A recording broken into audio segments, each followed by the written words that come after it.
देखिए, देव और दानव, सुर और असुर हमेशा से इस धरती पर रहे हैं और सबको रहना चाहिए। जोड़ने वाले लोग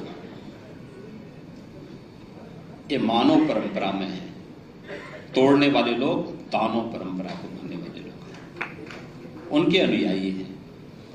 तो दानवों ने हमेशा तोड़ा है, वे आज वही बात करते हैं। जो लोग भारत को डिस्कवरी ऑफ इंडिया से भारत को देखना चाहते हैं जी, जिनका नजरिया हुआ है जी, वे भारत को नहीं समझ पाएंगे, वे नहीं समझ पाएंगे। जो अपने को एक्सीडेंटल कहते हैं वे भारत को नहीं समझ पाएंगे। भारत को वही समझ पाएगा जो भारत की इस आध्यात्मिक परंपरा को, जो राम की परंपरा है, कृष्ण की परंपरा है, भगवान शिव की परंपरा है, शक्ति की परंपरा है, इस परंपरा के प्रति श्रद्धान्वित हो जी, वही भारत को जान पाएगा। एक और मुझे लगता है कि उसकी चिंता नहीं करनी है। देश की जनता जागरूक हो चुकी है, एक्सपोज हो चुके हैं लोग, इनको इससे ज्यादा नंगा करने की आवश्यकता नहीं है।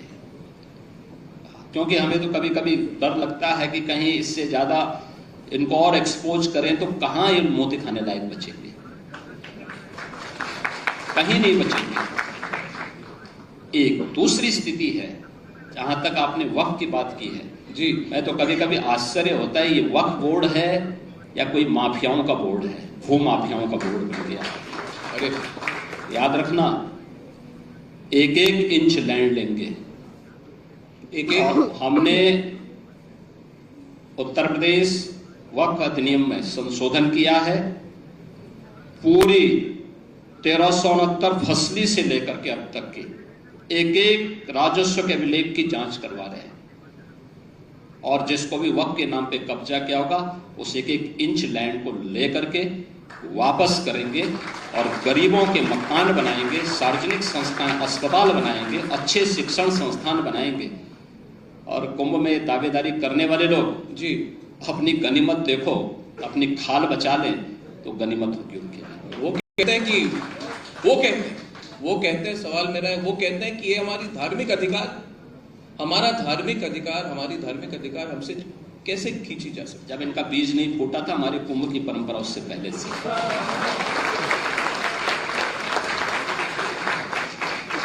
तो योगी जी, इस बार सनातन बोर्ड की बात भी आई है। कई लोग कहते हैं कि अगर वक्फ बोर्ड है तो सनातन बोर्ड भी होनी चाहिए, इस पर भी बहस होनी चाहिए, इस पर भी काम होना चाहिए। सवाल मेरा आपसे यह है, इस पर आपकी क्या राय है? देखिए, और इस पर महाकुंभ में चर्चा भी हो। देखिए जी, मैंने कहा ना, हमारा सनातन धर्म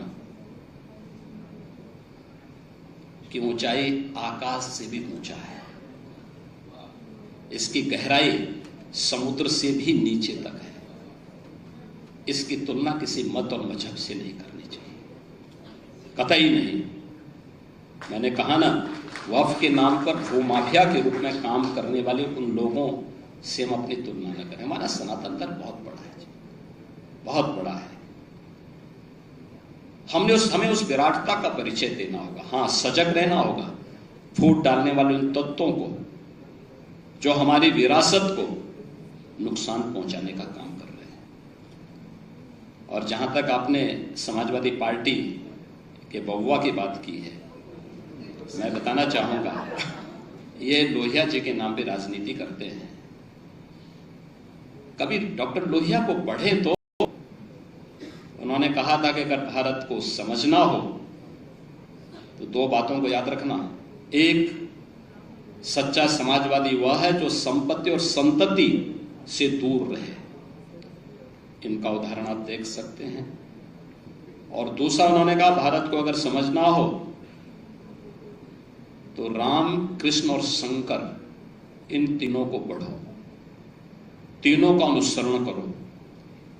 भगवान राम उत्तर से दक्षिण, भगवान श्री कृष्ण पूरब से पश्चिम को जोड़ने वाले और 12 ज्योतिर्लिंग के माध्यम से संपूर्ण भारत को जोड़ने वाले ये 3 आराध्य देव जिस परंपरा में हो उसको कोई बाल बांका नहीं कर सकता। है डॉक्टर लोहिया की बात है, तो कम से कम लोहिया को पढ़ें। तो अगर लोहिया को पढ़ेंगे तो मुस्लिम परस्ती से बच पाएंगे और आने वाली पीढ़ी को अच्छा कुछ बता पाएंगे।